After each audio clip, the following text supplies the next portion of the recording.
Hello everyone, welcome back to my channel. I hope you always stay healthy, and thanks for watching this channel. Today we will talk about B-2 Spirit stealth bombers and B-1B Lancers team up for Arctic show of force. Two U.S. Air Force B-2 Spirit stealth bombers joined a pair of B-1B Lancer bombers for a mission off the coast of Iceland yesterday, taking part in what the Air Force described as long-range integration in the high north. The Spirits had flown from their base in the United States to the Azores, a Portuguese archipelago in the North Atlantic, before joining up with the Lancers that are currently on a first-time deployment to Norway, also a NATO member, which you can read all about here. The three B-2s from the 509th Bomb Wing at Whiteman Air Force Base, Missouri, arrived at Lodges Field in the Azores, an important Middle Atlantic staging post, on March 16. From there, after a hot pit refuel and crew swap, they met up with the B-1Bs from the 7th Bomb Wing at Dyess Air Force Base, Texas. These Lancers are currently operating out of Norway's Orland Main Air Station, but have also ventured further north in that country, visiting Bodo Main Air Station above the Arctic Circle for the first time earlier this month. At least some of this latest Bomber Task Force (BTF) mission was flown under the cover of darkness, allowing the B-1B and B-2 crews to practice the skills necessary to fly effective night operations in a new environment, according to an Air Force press release. Bomber Task Force missions are critical to maintaining our global competitive edge, Air Force Lieutenant General Stephen Basham, the Deputy Commander of U.S. Air Forces in Europe, USAF, said. The importance of providing airmen the opportunity to train in unique environments can't be overstated. It also seems that the Air Force plans to make more use of Lodges Field for distributed bomber operations in the future.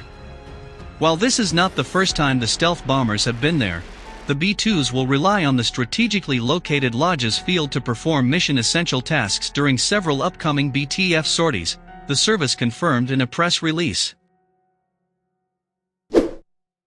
The wider job of BTF missions is to make visible the United States' commitment to the NATO alliance as well as signal to potential enemies the U.S. capability of extended deterrence described as a commitment to deter and, if necessary, to respond across the spectrum of potential nuclear and non-nuclear scenarios in defense of allies and partners.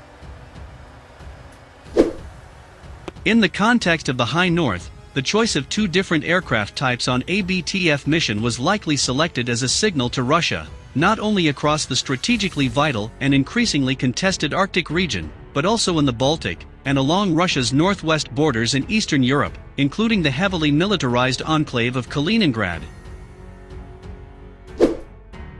Although the four bombers remained a long way from Russian territory or key installations, their route did take them through the so-called Greenland, Iceland, United Kingdom, GIUK gap, a critical gateway between the North Atlantic and the Norwegian Sea that has been of considerable interest to the major powers in the region since the Cold War.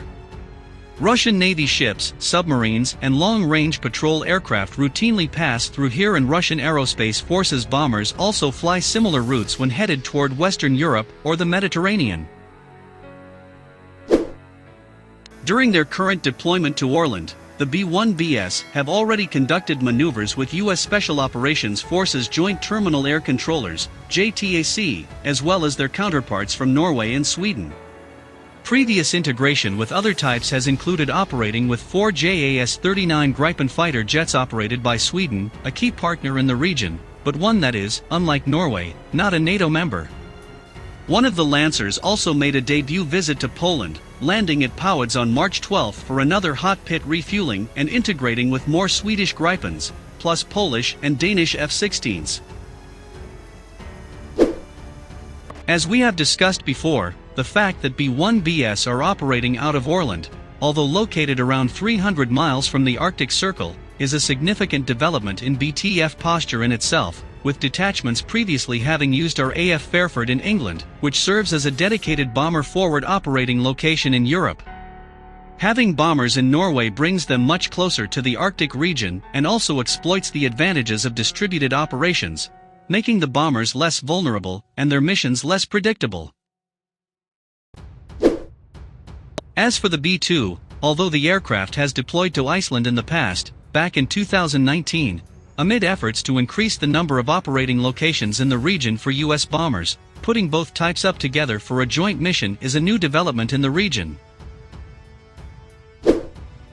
All this is happening against the backdrop of the Air Force's Arctic strategy that was unveiled last summer, and which seeks to increase its footprint in the high north as a means to counter what's perceived as the growing Russian threat in the region.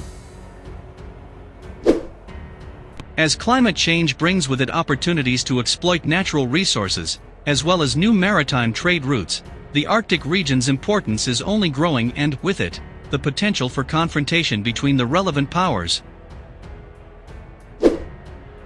Russian military activity in the region is now coordinated by the Northern Fleet Joint Strategic Command that was set up in 2014, and which covers operations in the Arctic, North Atlantic, and Scandinavia. Its most potent assets are the submarines and warships of the Northern Fleet, based on the Kola Peninsula, although Russian military aircraft, too, are now making more use of forward-located airfields in the high north.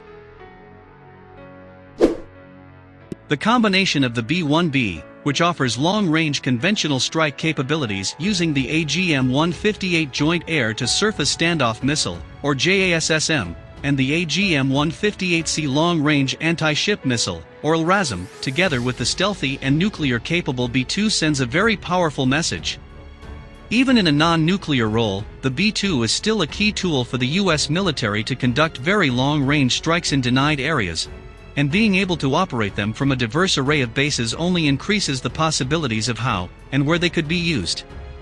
Meanwhile, although the Air Force is now beginning to retire 17 of its B-1Bs, this aircraft, too, has an important place in future plans, not least in the context of carrying new hypersonic weapons.